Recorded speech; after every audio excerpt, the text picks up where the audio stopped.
Bonjour à tout le monde. En fait, aujourd'hui, j'ai l'immense privilège de rencontrer un auteur de Béliveau, en fait, un spécialiste en langage corporel, Michel Picard. Bonjour, Michel. Bonjour Pamela. C'est vraiment un honneur de te rencontrer aujourd'hui. Je me souviens, à l'époque où ton livre était prêt de sortir ou venait juste de sortir, on s'était parlé au téléphone et Oui. tu m'avais parlé de ton bagage de métier, de compétences et c'est vraiment, vraiment intéressant. J'aimerais que pour les gens qui ne savent pas qui est Michel Picard, que tu nous parles juste un peu de toi pour te décrire en fait. Après une carrière un petit peu, je dirais, variée, hein, j'ai été dans l'entreprise privée pendant des années, mais j'ai fait mes études universitaires jusqu'au doctorat en sciences politiques spécialisé sur les renseignements de sécurité. Et ma progression m'a toujours amené à m'intéresser au comportement des individus en général, surtout en renseignement. Et puis, à un moment donné, à travers tout ça, j'ai rencontré, écouté d'abord une entrevue sur le langage corporel et ça a été une piqûre qui est restée depuis. Une bonne amie à moi m'avait parlé de programmation neurolinguistique, qui est un petit peu à côté. Et moi, j'ai embarqué complètement sur toute la dimension visuelle, les yeux, le rôle des yeux dans la conversation. Et sans vraiment d'explication, ça a resté. Donc, depuis 1995, cette passion-là a commencé puis est restée. Et j'ai développé toujours mes expertises en gardant je dirais, cette dimension-là dans mon expertise de savoir comment les yeux fonctionnent lorsqu'on échange, lorsqu'on parle. Et lorsque j'ai acquis ma formation en langage corporel, en synergologie, ça a été la confirmation, je dirais, j'avais raison de bien me préoccuper des yeux et ça a été un sujet de recherche que j'ai finalement mis par écrit parce que le livre a pris 10 ans avant de sortir. Oh, wow, hein? Ouais. Évidemment, dans les différentes étapes de ma carrière, notamment lorsque j'ai joint l'équipe de la Gendarmerie royale du Canada aux fraudes, et après ça, comme député fédéral, on a des situations où on est constamment en échange avec quelqu'un d'autre, dans des circonstances très différentes dans un cas comme dans l'autre, mais encore une fois, l'élément que j'ai vu développer dans le livre a été un outil, et là c'est bien important le mot outil, c'est un élément parmi tant d'autres qui a énormément contribué à la qualité de la communication que je pouvais avoir avec mon interlocuteur. Alors, ça a été comme une expédition sur plusieurs années qui a finalement abouti sur le livre Le langage des yeux. Oui, et d'ailleurs, je vous le montre, hein, j'ai comme omis de le présenter en début. Alors, l'art de décoder le langage des yeux, un outil de communication. Et la question, en fait, que je me demande, c'est pourquoi avoir spécifiquement utilisé les yeux, parce que tu aurais pu utiliser le langage complet, en fait, du Ouais. corps. Pourquoi spécifiquement cette partie-là? Peut-être deux, trois raisons comme ça, à brûle pour point. La première, c'est parce que mon amie de l'époque, son père était psychiatre, il est encore, et utilisait la programmation neurolinguistique dans une de ses méthodes de traitement. Donc, une personne bien formée qui utilisait une technique qui n'est pas scientifique, mais qui est aussi en dehors de la science médicale conventionnelle, à bon escient. Et elle m'a fait un test avec les yeux. Et elle m'a bien eu, vraiment bien eu. Et ça a été comme un fouet. Et j'ai dit, il faut que je contrôle cette dimension visuelle-là dans le contexte d'une communication. Ensuite de ça, à force de regarder, oui, c'est pas un jeu de mots, mais c'est vrai, à force de chercher tous les éléments qui faisaient comprendre le rôle des yeux, on s'aperçoit que en communication, et notre exemple actuel est vraiment frappant, la seule chose qu'on ne peut pas cacher lorsqu'on parle à quelqu'un, c'est ses yeux. À moins, et même on est à l'écran, on est en télétravail, on est à distance, on ne peut pas cacher ses yeux, sauf de façon volontaire, ce qui indique, ce qu'il y a d'autres indications en langage corporel et en communication, mais au moins, déjà, du moment qu'on parle à quelqu'un, les yeux sont un élément incontournable et surtout, et c'est là le déclencheur de mon intérêt à faire une recherche plus approfondie, impossible à contrôler. Donc, les yeux vont réagir sans... Vous allez vous en rendre compte peut-être après que vous ayez bougé les yeux, mais les yeux vont réagir sans vous demander la permission et sont extrêmement révélateurs, soit de votre façon de penser, de l'endroit où vous cherchez l'information, et un paquet d'informations qui, avant même que la personne ait le temps de dire un premier mot, vous avez une bonne idée de la validité de la réponse. Est-ce que, pour avoir, là, écoute, je connais très peu là, de la synergo du langage non corporel, mais je sais qu'on ne peut pas se baser uniquement sur une astuce. Et ça, pour l'avoir vécu, moi, je me croise souvent les bras parce que je suis très frileuse. Et c'est quand même méconnu, je pense, la synergologie. Puis que là, tout le monde disait « Ah, t'es fermé à ce que je suis en train de te dire. » Ouais. C'est un aspect parmi... Je pense que pour émettre une certaine hypothèse, il faut avoir plusieurs points qui concordent, plusieurs signes non-verbaux qui concordent en même temps. Tu as soulevé en 2-3 phrases une partie des mythes urbains qui concernent le langage corporel. Et tu as raison, on est donc bien les bras croisés et ça ne veut absolument rien dire. Pas parce que je regarde à droite que je vais mentir, par exemple. Pas parce que je me gratte que j'ai nécessairement une contradiction dans mon exposé. Tu as raison. Lorsqu'un langage corporel exige pour avoir, et là, pas une conclusion, c'est important, avoir une tendance, un horizon de sens, c'est-à-dire une indication qui dit que j'ai l'impression que la personne est dans tel état ou elle réagit de telle façon.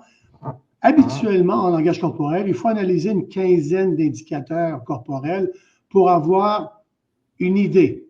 Et moi, je fais partie de l'école qui n'est pas, qui ne va pas par déduction. Ah, j'ai vu, donc c'est ça. Non. Moi, je vois, cela suggère que, donc ça m'amène à poser plus de questions. Et c'est là la clé du langage corporel, c'est-à-dire qu'il faut réagir et saisir ces petits indicateurs-là pour affiner notre communication et donc poser plus de questions. Parce que la seule façon de savoir si la personne est conséquente dans son propos et dans son geste, c'est qu'elle soit véritablement franche et honnête et que sa réponse puisse se vérifier et être confirmée. C'est le cas du mensonge. Je ne peux pas dire tu as menti. Je peux dire je doute de ta réponse, mais le mensonge ne peut être qu'avoué ou démontré avec une preuve irréfutable. La seule différence, c'est que les indicateurs corporels sont des outils extrêmement performants et les yeux c'est vraiment le meilleur outil qui existe pour faire réagir l'observateur. Donc, quand je regarde, je suis observateur, me faire réagir, dire j'ai peut-être pesé sur un bouton sensible, je vais reposer une autre question, voir. Je vais demander une autre question différemment pour confirmer ou infirmer mon doute. Mais ça n'existe pas, il se gratte, il ment. Non. C'est des mythes urbains et ce serait merveilleux et extrêmement dangereux si c'était le cas. Et comme tu le disais, là, il faut environ une quinzaine de signes pour reprendre tes mots, avoir une tendance. Donc, il se dirige vers. Comment on fait pour avoir 15 signes si on analyse uniquement les yeux? Mais l'ouvrage que j'ai écrit porte exclusivement sur les yeux parce que je voulais faire un focus sur un des outils qui fait partie des nombreux éléments qu'on analyse lors d'une conversation. Dans une seconde, une personne va émettre une douzaine d'indicateurs, à peu près. Donc, et au moment qu'on entre en communication avec une personne, il y a quand même une préparation préalable qui n'est pas scientifique, mais au moins, il faut, ce que j'appelle, saisir la personne avec qui on parle. Il doit être en mesure de savoir, dans le meilleur des mondes, quel est son état normal pour que moi, je puisse déduire que s'il y a un mouvement corporel ou oculaire, ben, je puisse déjà dire, j'ai une réaction, donc je peux aller plus loin. Donc déjà, lorsqu'on parle à quelqu'un, si tu me permets, Pamela, je vais prendre ton exemple. Je te vois à l'écran. Déjà, je vois que tu es penché vers l'avant, donc tu as un certain intérêt. Ton visage est resplendissant, tu es joyeuse, donc tu as un sentiment positif, donc la conversation est bonne et ton comportement est conséquent avec ton propos. Tu parles d'un sujet qui est un petit peu extérieur à ton domaine d'expertise, donc tu parles avec la main droite et les yeux, évidemment, tu regardes la caméra et à ton avantage, à cause de tes lunettes, ça fait un reflet. Je ne vois pas nécessairement toujours très bien. Yes! Yes, C'est le seul intérêt, c'est le seul bon point que ça va avoir. Et tu viens de faire un signe symbolique qui est flagrant, c'est-à-dire le yes. Ça veut dire justement que, bon, c'est un geste qui ne fait pas partie de l'analyse corporelle, mais qui fait partie des gestes que je dois à ce moment-ci exclure de ta réponse, mais qui va dans le sens de ton enthousiasme. C'est vraiment bon, c'est vraiment bon. Parce que tu l'as dit tantôt là, que tu as travaillé entre autres pour la GRC au niveau de la fraude. Oui. Mais peu importe là, que ce soit GRC ou autre, dans ta carrière, qu'est-ce que tu as le droit de nous dire comme situation, comment je pourrais dire, où tu as été le plus fier, où ça l'a aidé peut-être à trouver une réponse super importante en utilisant tes compétences de langage des yeux? J'ai, dans une carrière courte, mais très intéressante, j'ai été député fédéral pendant 4 ans. Et dans un débat, mon vis-à-vis, que je regardais très attentivement, a fait un geste qui démontrait de la colère, qui démontrait de la hargne et de l'agressivité. Mais son propos est extrêmement poli parce qu'en politique, les gens au moins ont la civilité et le bon sens d'échanger en termes courtois et professionnels. Mais son geste était contraire à son propos. Donc, j'ai fortement recommandé à ce que la personne qu'il demandait de comparaître ne comparaisse pas pour ne pas se faire varloper en plein comité. Et effectivement, le lendemain, en chambre, il l'a varlopé, mais ailleurs. Donc, je savais où est-ce qu'il s'en allait.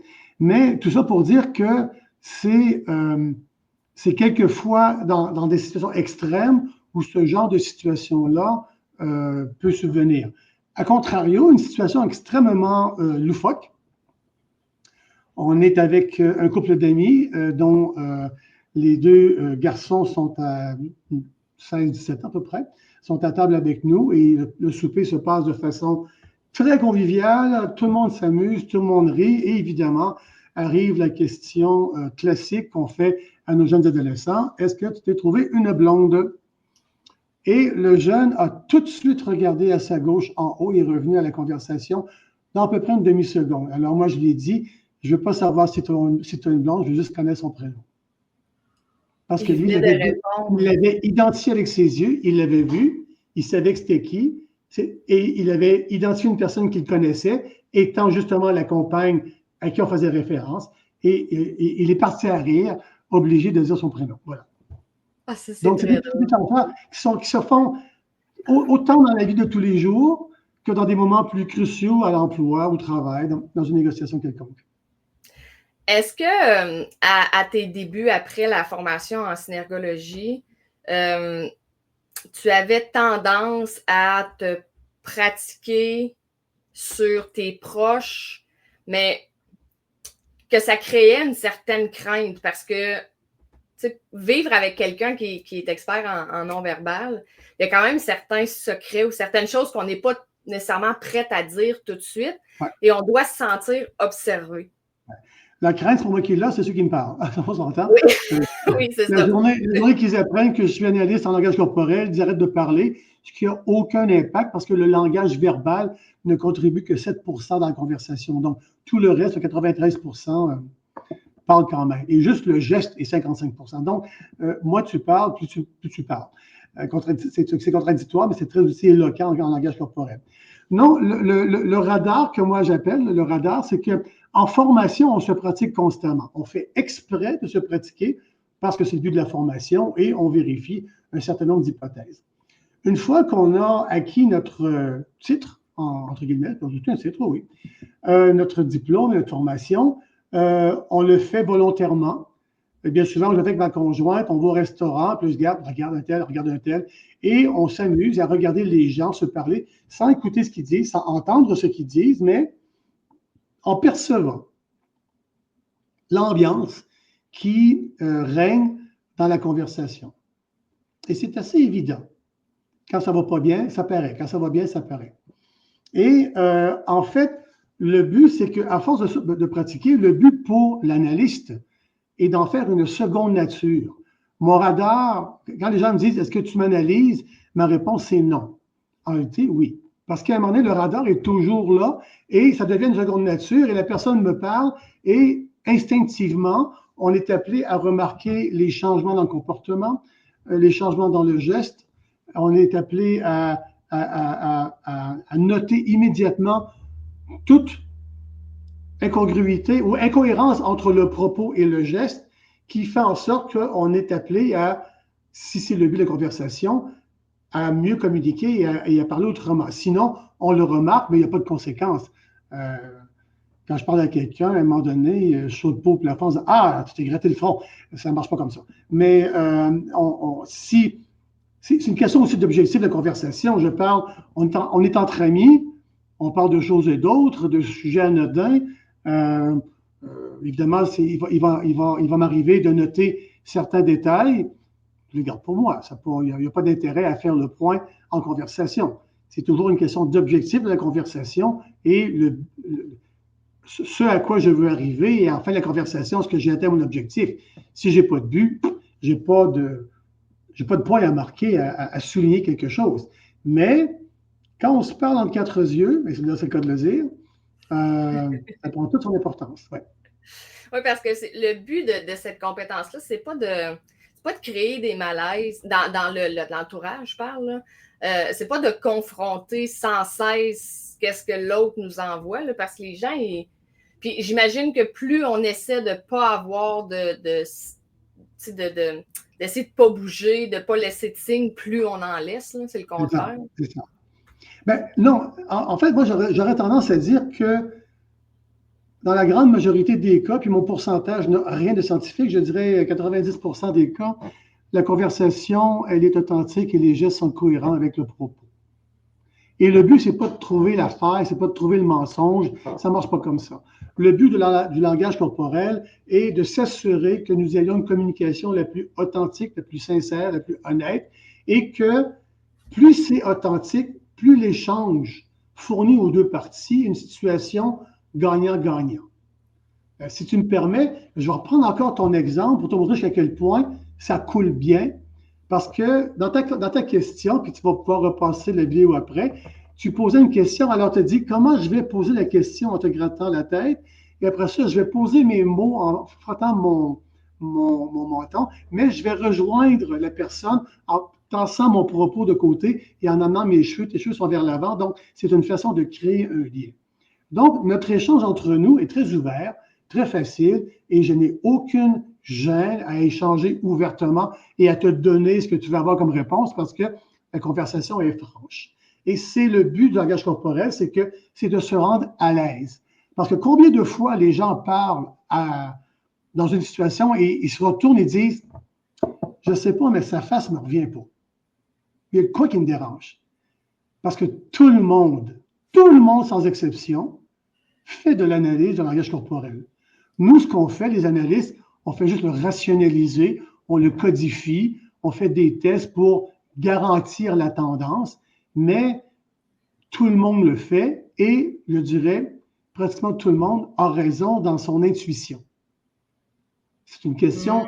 Moi, la seule chose que je pourrais dire, c'est que tu as raison que son visage ne se revient pas parce qu'il a fait telle chose et normalement, dans toute ta vie, les gens qui disaient tel propos réagissaient de telle façon. Si à chaque fois tu parles à quelqu'un, tu le regardes dans les yeux, puis la dernière personne à qui tu parles, tu roules les yeux au ciel tout le temps, il y a de fortes choses que tu tombes sur les nerfs de la dernière personne parce que ton contact est différent que d'habitude, parce que l'autre personne d'habitude te voit te parler, le voit lui parler avec un regard direct, franc, et là, il y a quoi qui dit. Il ne l'a pas identifié, mais en même temps, oui, parce qu'il s'en est rendu compte sans le codifier. Donc, l'analyse du langage corporel, et c'est un peu aussi le but de l'ouvrage, c'est on codifie et on rationalise les points qui peuvent expliquer pourquoi quelque chose nous accroche. Évidemment, dans le livre, on va voir d'autres aspects un petit peu plus étoffés, et j'ai voulu d'ailleurs, notamment sur un chapitre, démontrer que en dépit des nombreuses critiques qu'on a sur le langage corporel, il y a beaucoup de choses qui sont vérifiées de façon scientifique à un tel point que l'échange, le regard, la façon dont on regarde quelqu'un a un impact est important sur la personne, et il y a un chapitre sur l'apprentissage chez les enfants autistiques et avec des troubles d'apprentissage. Donc, c'est montrer qu'à quel point on n'a rien inventé, mais vraiment rien inventé. Le langage corporel existe depuis que deux personnes se parlent. Mais avec le temps, les réflexes se sont développés et il y a des codes qu'on reconnaît. Et scientifiquement, on est capable de prouver que le regard lève dans des questions d'ordre cognitif et va baisser, et là on dit par défaut dans des questions de type émotive, parce que l'émotion n'est pas une science, mais on la reconnaît. Et on dit, bien, les yeux baissent par défaut. Le haut est vérifié scientifiquement, le bas, on y va de façon empirique. Et encore une fois, il y a tellement d'éléments dans une conversation qui peut arriver en ligne de compte. Tu as passé une mauvaise journée, tu as passé une bonne journée, ton comportement n'est pas le même. Donc, il y a quelque chose qui va faire en sorte que, avant d'analyser puis dire mon horizon de sens m'amène à telle déduction, il faut que je m'assure de bien saisir d'où tu pars pour être capable de te rejoindre dans la conversation.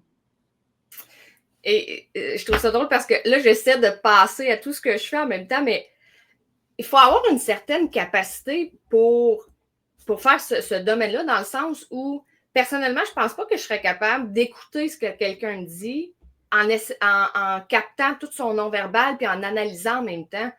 Comment vous faites pour être capable de faire, parce que là, c'est comme un multitâche, là, un multitask. Bien sûr, on en manque tout le temps, puis on échappe le POC souvent. Parce qu'il n'y a rien de plus dur de faire une conversation et d'analyser en même temps. J'ai fait le test en direct à la télévision j'étais avec Jean-Luc Mongrain, on était en direct, et j'avais passé l'émission dans une analyse quelconque, le sujet pas important, et je m'étais dit, tiens, je vais travailler le langage corporel pour avoir un message corporel qui soit communicateur avec l'auditoire. Donc, beaucoup d'utilisation du bras gauche, ma façon de me comporter. Et j'avais tellement de focus sur le corporel que j'ai presque manqué une ou deux questions que j'ai fait répéter parce que j'ai perdu le fil. Donc, c'est normal et on perd le fil, mais avec la pratique, il faut avouer que, moi j'appelle ça, parenthèse, et ça va répondre à ta question, j'ai un réflexe que j'appelle le syndrome de la femme enceinte.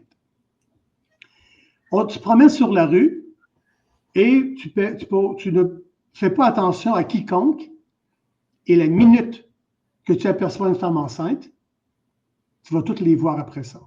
Ah oui, et tu ne peux plus les voir. Ouais. Ton cerveau s'est conditionné et il est réceptif et tu le vois. Alors, tu fais ça avec la main sur le front. tu fais ça avec les yeux. Tu fais ça avec le mouvement sur la chaise et tu développes, tu accumules un nombre de réflexes. À un moment donné, tu en échappes moins, même si tu en échappes un peu, mais tu es capable de prendre du recul. Et évidemment, dans une bonne conversation, il va de soi qu'il est de bonne loi de prendre son temps avant de répondre, avant de poser des questions, pour justement te donner la seconde de réflexion pour dire « J'ai-tu manqué quelque chose là? Je vais relancer ça, voir si c'est vraiment ce que je pense. » Mais c'est ce genre de truc-là. Alors oui, on les voit, mais là, on en parle. C'est sûr que le radar est un petit peu plus aiguisé. Il est plus actif parce qu'on est dans le sujet. Puis ça, c'est, comme je dis souvent, le langage corporel, l'analyse, c'est comme une drogue. Quand tu commences ça, tu n'arrêtes plus parce que c'est trop drôle, c'est trop le fun. Dans un restaurant, tu regardes les gens parler, puis tu pourrais quasiment participer à leur conversation sans dire un mot. Puis d'ailleurs, les gens qui s'intéressent à la chose, faites le test à la maison. Écoutez un show de variété avec un intervieweur, Oprah ou peu importe qui, mais fermez le son. Et tentez de comprendre l'ambiance et l'idée qui se discute avec les deux personnages.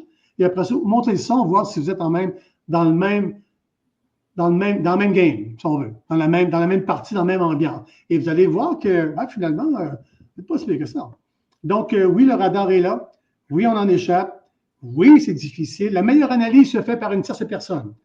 Quelqu'un fait l'entrevue, la troisième personne analyse et fait après ça. Et à la GRC, on le faisait. Quand j'étais dans la salle d'entrevue, j'étais dans la salle vidéo pendant que l'officier faisait son entrevue, ben, j'avais le beau rôle que d'observer la personne. Et après ça, quand il y avait quelque chose qui nous dérangeait, on pesait sur le bouton, la petite lumière rouge allume, on prend une pause, l'officier se retire, on fait un post-mortem, on fait un OK, va là-dessus, ça c'est bon. Ça c'est peut-être moins intéressant, mais attends, tu as touché quelque chose, là, va là-dessus. Et après ça, on prend l'interrogatoire. Donc, c'est un travail d'équipe. Parce que le témoin est en meilleure position de saisir ces détails-là, parce que l'officier a tellement de travail dans tout son interrogatoire qui est préparé, à un moment donné, tu as plus tendance à voir l'arbre que la forêt, alors que nous, on essaie de voir la forêt. Voilà. Ah, ça devait être tellement intéressant. C'est wow. Parce que là, on le sait, là, c'est que c'est complexe dans le sens où il y a plusieurs signes qu'on peut analyser, mais si tu pouvais donner juste 2-3 indices que monsieur, madame, tout le monde pourrait essayer de percevoir un peu chez son interlocuteur comment ça se passe entre leurs discussions en regardant les yeux, ce serait quoi? Ben, de façon générale, et c'est bon pour les yeux comme le reste du corps, tout ce qui se passe à gauche est une dimension personnelle. C'est-à-dire que je sais de quoi je parle, je connais, j'ai déjà vu l'image, c'est une sensation qui me touche. Par exemple, je parle de quelqu'un qui m'est proche, je vais regarder à ma gauche. Alors que si ça se passe à droite, je vais parler de choses qui me sont extérieures. Par exemple, je parle d'un sujet qui m'est un petit peu extérieur, qui n'est pas mon expertise, je vais m'adresser avec ma main droite, par exemple. Je vais penser à une image, on fait le test. Si vous demandez à quelqu'un ce qu'il a mangé pour déjeuner, il va regarder à gauche en haut parce qu'il veut se souvenir d'une image de ce qu'il y avait sur la table. Mais s'il invente une image qu'il ne connaît pas ou qu'il fabrique, il a de fortes chances de regarder à sa droite parce qu'il doit créer quelque chose. Ce n'est pas un mensonge. Il crée quelque chose. Mais il peut aussi mal se rappeler. Il pensait que c'était là, il a vu le pot de confiture, mais ce n'était pas ce matin, c'était hier. Il l'a vu quand même. Mais de façon très générale, à droite, c'est ce qui est extérieur à la personne, ce qui est impersonnel, ce qui est fabriqué, ce qui est construit, alors que la gauche, c'est vraiment ce qui est interne, intérieur, qui est connu, qui est su et qui est personnel. Donc, les yeux, tout ce qui est cognitif, tout ce qui est de savoir, de dimension cognitive, les yeux vont aller chercher l'information en haut. Comme si les tiroirs gardaient l'information dans des tiroirs en haut de la commode. Alors que si ce sont des choses plus personnelles, le PNL parle de kinesthésie, en langage corporel, on parle d'émotion, ben, les yeux vont baisser, peut-être plus vers le bas. Si vous parlez au téléphone, il y a de fortes chances que vous regardiez en bas. Si quelqu'un vous pose une question, 37 plus 52, les yeux vont lever pour le calcul mental, parce que c'est cognitif. Ce genre de truc-là. Alors, si vous posez une question, alors un exemple un peu gros, c'est un peu grossier, mais bon, c'est quand même un exemple très, très illustrateur. Si vous dites à quelqu'un 73 plus 185, puis il regarde en bas, il y a quelque chose qui ne marche pas, là, parce que le calcul ne se fait pas en bas, il se fait en haut.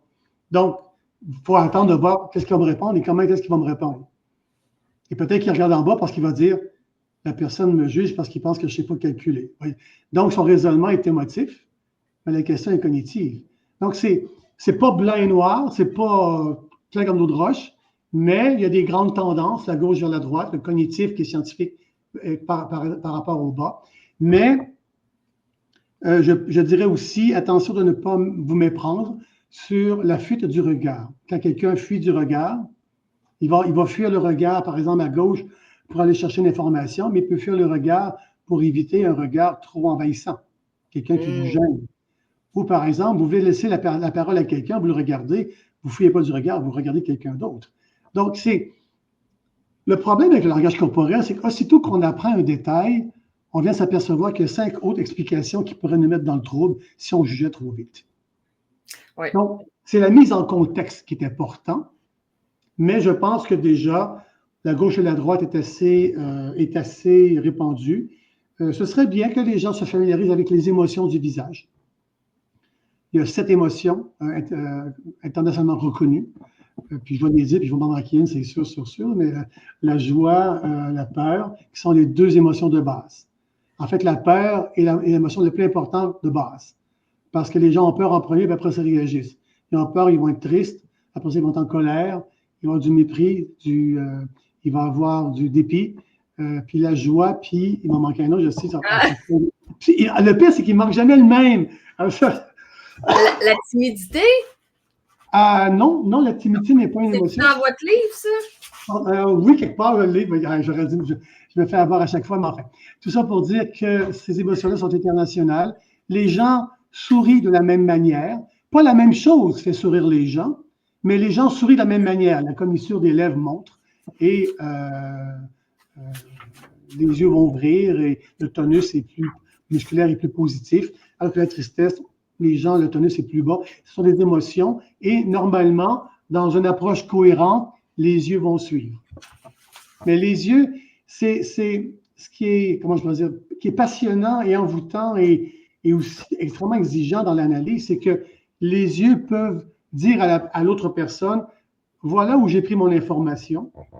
Les yeux peuvent dire à la personne, ben, je vais gérer mon état personnel en fonction de la configuration des yeux. Je suis fatigué, je suis stressé, je suis excité, les sourcils vont lever lorsque je parle de quelque chose qui m'intéresse et je vais insister sur un sujet. Regardez aux nouvelles, lorsque la personne fait les nouvelles, les sujets d'importance, les sourcils vont monter. Donc, ils vont toujours monter vers l'avant. Donc, un intérêt va faire suivre les sourcils. Je vais regarder, si j'ai les mains occupées ou d'autres choses, je vais regarder le passé à ma gauche et le futur à la droite. Et je vais parler de ce que je faisais avant. Et si on regarde mes yeux, parce que mon écran, je pense que la main droite est correcte, donc je regarde à gauche parce que je parlais du passé et mes yeux évoluent vers la droite parce que je parle du futur. Les yeux vont indiquer d'autres choses. Je vais énumérer. Les yeux, c'est un coffre de plusieurs outils, ce qui fait que c'est en soi est un sujet d'étude. C'est pour ça que je m'y suis consacré, mais aussi, mise en contexte, à ce moment-là, devient extrêmement révélateur. Il me reste j'en ai une question qui vient de me popper comme ça parce que c'est quelqu'un qui a des problèmes de concentration, dans le sens où il y a de la misère à suivre une discussion, qu'il regarde tout le temps un peu partout, que s'il y a un son, il va se tourner, bref.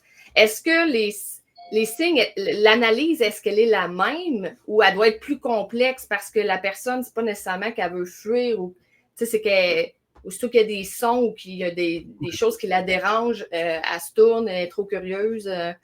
Il faut adapter son analyse en fonction de la situation, je dirais, dans la physiologie, et la physionomie et l'état de santé de la personne. Deux grands types, les personnes qui sont visuelles et les personnes qui sont auditives. Combien de fois vous parlez à quelqu'un et tu as l'impression qu'il ne te regarde jamais quand il parle? Oui. Parce que c'est un auditif. Bien souvent, les yeux n'interviendront pas de la même manière et probablement qu'il va falloir écarter un certain nombre d'éléments puis en garder d'autres. Il faut juste être attentif pour savoir quand les yeux entrent en jeu dans la conversation. Quelqu'un qui est visuel, c'est assez clair, il vous regarde tout le temps. Et tu as le jeu de l'attention et de la présence. Quelqu'un qui ne te regarde pas ne veut pas dire qu'il n'est pas présent. Quelqu'un qui te regarde ne veut pas dire qu'il est attentif. C'est vrai. Donc, c'est de voir le regard et la nature du regard, l'état du regard, l'intensité du regard, et avec le reste des comportements. Donc, si quelqu'un qui est visuel ne vous regarde pas quand il vous parle, mais que dans la conversation, il ne manque pas une question parce qu'il vous répond tout à côté et entretient une conversation continue, c'est clair qu'il est présent. Il est attentif aussi parce que le retour vient. Donc, l'attention, ça probablement qu'il va aller chercher son information quand même de la même manière, cognitif et le reste, mais sans nécessairement vous regarder. Parce qu'il va de soi que la meilleure analyse se fait lorsque la personne est face à face. Donc, si j'étais auditif, je pourrais vous parler et regarder comme ça parce que moi, ce qui m'attire, c'est le fait que j'entends ce que vous me dites, puis je vais réagir sûrement sur certains propos, puis j'arrive à parler sans vous regarder. mais je manque pas, mais je suis très présent dans ma conversation. Donc, quelquefois, l'analyse des yeux va être pleine et entière, mais dans d'autres fois, il va falloir écarter un certain nombre de choses parce que l'état de la personne fait qu'on doit écarter un certain nombre d'indicateurs, dont celui-là. C'est drôle, ça me fait penser à quand on parle à quelqu'un puis qu'on lui dit « Écoute, regarde-moi, je te parle », parce qu'on a l'impression qu'il ne nous écoute pas, mais on n'a pas pris le temps d'analyser si la personne est capable de répondre à nos questions sans même nous regarder. Je trouve ça intéressant. On dit, et je dirais à tort, scientifiquement, c'est éprouvé que dans la conversation, et ce chiffre-là est accepté de tout le monde, toute la communauté scientifique l'accepte, dans une conversation, le langage, le verbe, le mot, ne compte pour 7% dans la conversation. C'est vrai, et j'oserais dire, puis je l'écris, c'est vrai et c'est pas vrai. C'est vrai que dans une première impression, dans un premier contact, la première chose qui va marquer, c'est le 93%. L'intonation de la voix, la vitesse du propos, l'hésitation, les mots choisis, le vocabulaire choisi. Un visuel va prendre beaucoup de mots de type tu vois ce que je veux dire, regarde alors qu'un auditif va dire comprends-tu ce que je dis ou entends-tu ce que je dis. Le vocabulaire va changer. Et le geste va être aussi cohérent avec le propos. Si vous ne portez pas attention à la parole, vous allez manquer la conversation. Donc, dans la conversation, c'est pas vrai que la parole, en fait, ne compte que pour 7%. Elle a un impact de 7% dans le langage corporel, dans la conversation, du point de vue du langage corporel. Mais le filon de la conversation est incontournable. Il faut porter attention. Et comme tu l'as dit tantôt, si la personne ne vous répond pas, c'est parce qu'elle n'est pas attentive. Mais de demander à la personne, regarde-moi quand je te parle, si vous parlez à un autiste, vous risquez de bloquer parce que le regard va l'agresser. Alors que dans un cas où la personne est simplement pas là, ben, peut-être que vous allez chercher l'attention avec le regard, le ramener pour être sûr que vous avez un lien. Mais au-delà de ça, il faut savoir si, dans le propos qui a été échangé, est-ce qu'il y a un échange qui était immédiat, auquel cas l'attention, la présence est bonne. Donc, qu'il vous regarde ou non, c'est moins important. Vous regardez le reste du corps, par contre. Wow, il y a quoi faire avec le reste. Ouais. Au téléphone, c'est difficile. C'est la seule place que le regard ne fonctionne pas. Ben, c'est à ça que je pensais pendant que tu t'expliquais l'intonation de la voix, l'hésitation, le choix des mots. Au téléphone, ça peut bien aller, mais on manque tout le reste. Là, comme, dernière question, Michel, est-ce que tu as d'autres projets d'écriture en tête ou en cours, que ce soit sur le non-verbal ou non, peu importe, est-ce que tu aimerais publier autre chose? Ah ben, en fait, le langage corporel, c'était mon 5e livre. Vrai. C'est mon 5e livre. C'est vrai. J'ai commencé, quand j'ai pris ma retraite, c'est retraite il y a, je me suis mis à l'écriture de romans, des thrillers scientifiques. Et je suis en train de réviser mon 3e. Wow! Et là, c'est vrai, tu avais aussi là, Faites-moi confiance, Autopsie des crimes financiers et la commission Charbonneau, les aveux d'un système corrompu. Ça en est quelques-uns. Quand j'étais dans la fraude, j'avais fait beaucoup d'ouvrages qui portaient sur l'académique et donc des livres qui visaient la grande population, le grand public, pour informer. Donc, un livre qui décortique ce qu'est la fraude, un livre qui a essentiellement résumé les 2 ans de la commission Charbonneau. Et le langage des yeux avait commencé à l'époque aussi tranquillement à prendre, mais je n'avais pas trouvé mon angle, si on veut. Mais tranquillement, il mijotait. Et après ça, quand j'ai quitté la fraude, je me suis lancé donc à un projet plus totalement différent et puis dans un autre monde qui est le thriller scientifique. Et donc, j'ai écrit 2 thrillers scientifiques. Le premier qui s'appelle Memoriam et le deuxième qui s'appelle Killis, qui sont des thrillers scientifiques dont la ligne, le fil conducteur porte sur la mémoire. Et donc, un petit peu d'action, un petit peu de... Je soulève des problématiques à l'intérieur d'une intrigue de type thriller, enquête, ce type-là. Évidemment. Et le 5e, donc, le langage des yeux est arrivé parce qu'il fallait que je le ponde. Et là, à un moment donné, j'ai trouvé mon angle mieux vaut tard que jamais. Et là, c'est sorti. Et maintenant qu'il est bien casé. Et je veux dire que j'ai une belle réponse ici, comme en Europe. Je suis très content. Maintenant, je poursuis le troisième roman qui a pris un petit peu de retard à cause de tout ça. Et donc, il s'en vient, j'espère, d'ici l'an prochain. Oh, wow! Super intéressant. Pour ceux et celles là, qui nous écoutent, je vous remontre L'art de décoder le langage des yeux de Michel Picard, publié aux éditions chez Béliveau Éditeur. Merci, Michel, d'avoir pris ce temps-là pour parler d'un sujet qui est absolument fascinant, complexe, je dois l'admettre, mais c'est fabuleux de voir tout ce qu'on peut déceler ou certains signes qu'on peut percevoir là, dans des détails du langage non-verbal. Alors, merci d'avoir pris ce temps-là avec nous et au plaisir de refaire une entrevue ensemble. Si tu me permets un conseil sage à ceux qui vont l'acheter, prêtez-le à votre partenaire. Oui. C'est un excellent conseil. Merci tout le monde pour votre écoute.